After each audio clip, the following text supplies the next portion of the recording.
CM Yogi ji, उनके बारे में जो पाकिस्तान में एक नैरेटिव है और वो जो अपनी पब्लिक के लिए कर रहे हैं और मुसलमानों के लिए जो कुछ कर रहे हैं उसके ऊपर बात करेंगे। अभी नो योर आर्मी के नाम से वहां पे लखनऊ में एक फेस्टिवल चल रहा है, वो वहां पे जा रहे हैं, वेपन चला रहे हैं, मतलब क्या चेक कर रहे हैं, क्या कहना चाहेंगे इसके? तो लोगों ने ये समझना शुरू कर दिया कि भाई ये तो डिफॉल्ट कर जाएंगे क्योंकि इनके पास तो पैसे ही नहीं है।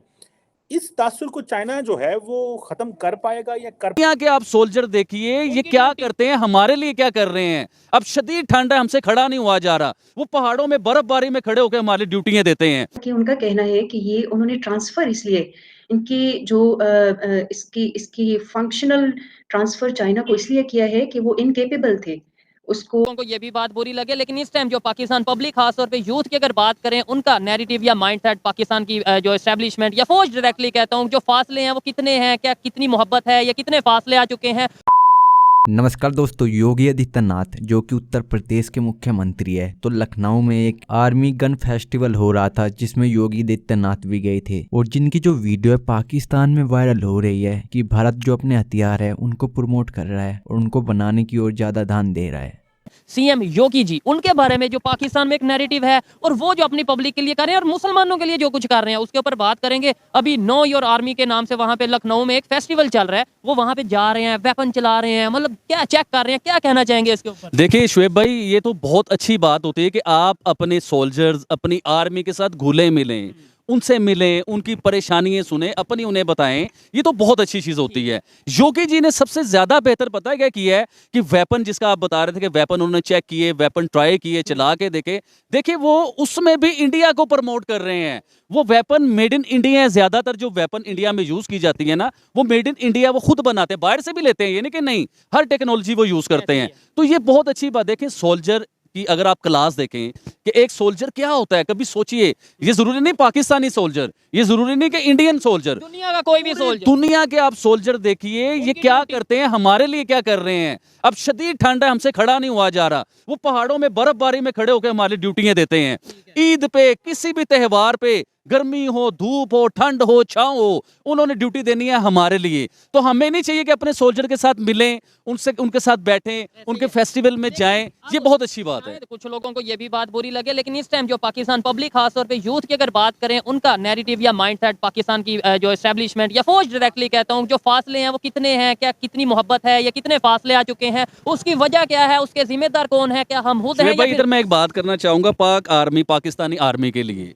मैं छोटा सा था, मतलब 14-15 साल का होऊंगा, तो मेरे पास से ना आर्मी की जीप गुजर रही थी, तो मैंने खड़े होकर ना आर्मी को ऐसे सल्यूट किया, यानी कि हमारा दिल करता था कि पाक आर्मी जहां से गुजर रही हो उसे सल्यूट किया जाए। आज भी दिल करता है, ये बात नहीं है कि नहीं, अगर हमारी आर्मी सियासत से बाहर आ जाए तो आज भी खड़े होकर सल्यूट करेंगे। लेकिन आज आम आदमी, आम सिविलियन, आम आदमी के दिल में वो मोहब्बत नहीं रही। फासले बढ़ गए हैं, फासले बढ़ गए हैं कि जैसे आर्मी गुजर रही है और मैं खड़ा होकर सैल्यूट कर रहा हूं अपनी आर्मी को, ये चीजें दोबारा आनी चाहिए। देखें, अगर हमारे अदारे हैं, कोई भी अगर अदारे हैं तो ही पाकिस्तान है, अगर अदारों की रिस्पेक्ट है तो ही हमारी रिस्पेक्ट है, तो ही पाकिस्तान की रिस्पेक्ट है। लेकिन उसके अंदर बैलेंस रखना भी बहुत जरूरी है। हर अदारे को अपना अपना काम करना चाहिए, चाहे पॉलिटिशियन हो, चाहे आर्मी हो, चाहे कोई भी एस्टेब्लिशमेंट का कोई भी अदारा हो, उसे चाहिए अपनी ड्यूटी पूरी करें, किसी के साथ ना हक कुछ ना करें, कुछ नाजायज ना करें, इंसानियत को प्रमोट करें, तो डेफिनेटली पाकिस्तान भी प्रमोट होगा। अच्छा, क्या कहना चाहेंगे? अगर एक साइड पे हमने बात की जी, इंडिया के प्राइम मिनिस्टर वो बच्ची के पास गए, उसे चाय पी और गिफ्ट दिया, ये किया, एक तरफ ये बात कर दी, दूसरी तरफ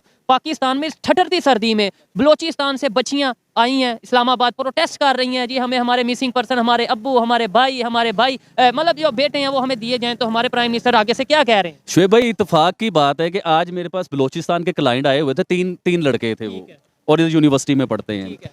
उनके साथ टॉकिंग हो रही थी, वो बलोचिस्तान के हालात बता रहे थे, शायद वो मीडिया पे मैं बात कर भी ना पाऊँ आप लोगों से, हालात अच्छे नहीं हैं बलोचिस्तान के। अच्छा, अब जो उधर के सिविलियन हैं, जो आम लोग हैं, औरतें हैं, बच्चे हैं, पब्लिक है, अब वो लोग जब सड़कों पे एहतजाज करने आते हैं, मुझे बड़ी तकलीफ हुई यार इस चीज को सुन के कि हम लोग उन्हें एजेंट बना देंगे। अब देखिए ना कि मुझे आपसे कोई प्रॉब्लम है तो मैं आपके लिए एहतजाज करूंगा कि शुएब से मुझे यार ये प्रॉब्लम है, इंडिया से मुझे ये प्रॉब्लम है, अफगानिस्तान से मुझे ये प्रॉब्लम है, मैं उसके लिए एहतजाज करूंगा, ये कानूनी हक है, मेरा राइट है, ये हमारी लॉ में है, हमारे कानून में ये। अब वो लोग जो एहतजाज करते हैं, बाहर आते हैं, सड़कों के ऊपर आते हैं, तो हमारी गवर्नमेंट ये ऐलान करेगी कि ये रॉ के एजेंट हैं। कहा गया है बकायदा। अच्छा, मैं सिर्फ अपनी गवर्नमेंट से, अपने बड़े बड़े ताकतवर अदारों से मैं ये पूछना चाहूंगा कि आप किस तरह कह सकते हैं कि वो रॉ के एजेंट हैं? अगर वो रॉ के एजेंट हैं तो फिर आप लोग फेल हैं, आप लोग बिल्कुल फेल हैं। आप लोगों को अपने इस्तीफे दे देने चाहिए, अपनी सीटें छोड़ देनी चाहिए। क्या बात देखिए, मैं बताता हूं, हमने सारी जिंदगी सुना कि पाकिस्तान की एजेंसियां दुनिया में नंबर 1 एजेंसियां हैं। तो आप लोग रॉ को कैसे रॉ अंदर आ गया, या रॉ के एजेंट कैसे बन गए? मैं आपसे सवाल करना चाहूंगा कि वो लोग रॉ के एजेंट कैसे बन गए? या आपने उन्हें वो मोहब्बत नहीं दी, या आपने उनकी वो चीजें पूरी नहीं की जो उनकी डिमांड थी? उन्हें अच्छी यूनिवर्सिटीज, अच्छे कॉलेजेस, अच्छा खाना पीना, अच्छी सहूलतें, बिजली हॉस्पिटल नहीं के या हॉस्पिटल, या आप ये चीजें प्रोवाइड नहीं कर सके? रॉ के एजेंट कैसे हो गए यार? वो रॉ कहां से आ गया बीच में? बड़ी बात ये है कि भाई गैस वहां से निकलती है, वो वहां पे गैस नहीं मौजूद। और फिर आबिद भाई, ये जो प्रोटेस्ट हो रहा है, बड़े दुख से तकलीफ से कहना पड़ता है कि ये प्रोटेस्ट इसलिए नहीं वो कर रहे कि हमें जो है वो यूनिवर्सिटी दे दो, हमें कॉलेज दे दो, हमें गैस दे दो। वो कह रहे हैं हमारे प्यारे, हमारे वालिद, हमारे भाई, हमारे बेटे जो चले गए हैं मिसिंग पर्सन में, वो हमें हमारे बेटे ही वापस कर दो। वो तो ये बेचारे प्रोटेस्ट कर रहे हैं। और तो लोगों ने ये समझना शुरू कर दिया कि भाई ये तो डिफॉल्ट कर जाएंगे क्योंकि इनके पास तो पैसा ही नहीं है। इस तासुर को चाइना जो है वो खत्म कर पाएगा या कर पा सकता है? क्योंकि हमारे लिए तो हम तो बिल्कुल ऑन द एज पे हैं, लाइक श्रीलंका। इसको आप इस तासुर को कैसे देखती हैं? क्या ये तासुर बीजिंग में या चाइना में आपने देखा या पाया, या उन लोगों से मिलके कि भाई श्रीलंका डिफॉल्ट करेगा तो normally China is blamed for that? Other factors भी होंगे, लेकिन जाहिर बात है external factor always gets highlighted.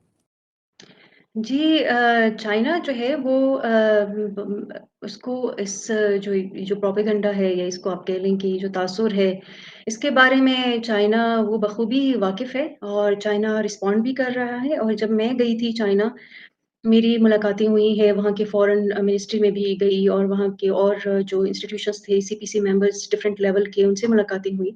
तो ये जो इश्यू है, ये काफ़ी दफ़ा रेज़ हुआ है कि जो डेट ट्रैप जो जो एक ओपिनियन है, एक परसेप्शन है चाइना के ऊपर, बीआरआई प्रोजेक्ट्स के ऊपर, ये चाइना रिस्पॉन्ड कर रहा है। और वहाँ पे ये जो ख़ास तौर पे जो श्रीलंका का एग्ज़ाम्पल दिया जाता है, इसके ऊपर भी चाइना का यही मौक़िफ़ है कि जो हम्बरटूटा जो उनका पोर्ट है, जो उनके ऊपर उनकी लीज़ की बाद में जो है अरेंजमेंट हुई है, तो वो भी इस वज़ह से नहीं हुई है कि चाइना क्योंकि वो वहाँ से उन प्रोजेक्ट्स के जो रिटर्न्स थे वो दे नहीं पा रहे थे, तो चाइना ने कोई कॉन्फिस्केट किया हो उनके इस प्रोजेक्ट को।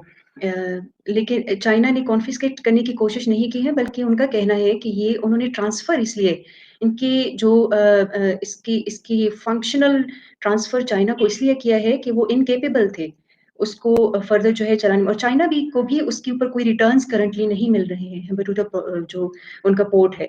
तो चाइना कहता है कि हमने ना किसी को फ़ोर्स किया है, किसी भी पार्टनर को, ना ही उनके जो एसेट्स हैं, उन पे कब्ज़ा करने की कोशिश की है। तो वो बाकायदा तौर पे इन एक्यूज़ेशंस को बाकायदा तौर पे रिजेक्ट करते हैं, और उनके पास और बेहतर एग्ज़ाम्पल्स हैं कि चाइना समझता है कि हमने जो ये प्रोजेक्ट शुरू किए हुए हैं, इसके पीछे हमारे कोई डिज़ाइन्स नहीं हैं। ये उनका जो सोशलिज़्म विद चाइनीज़ कैरेक्टरिस्टिक्स, या कह लें कि डिप्लोमेसी विद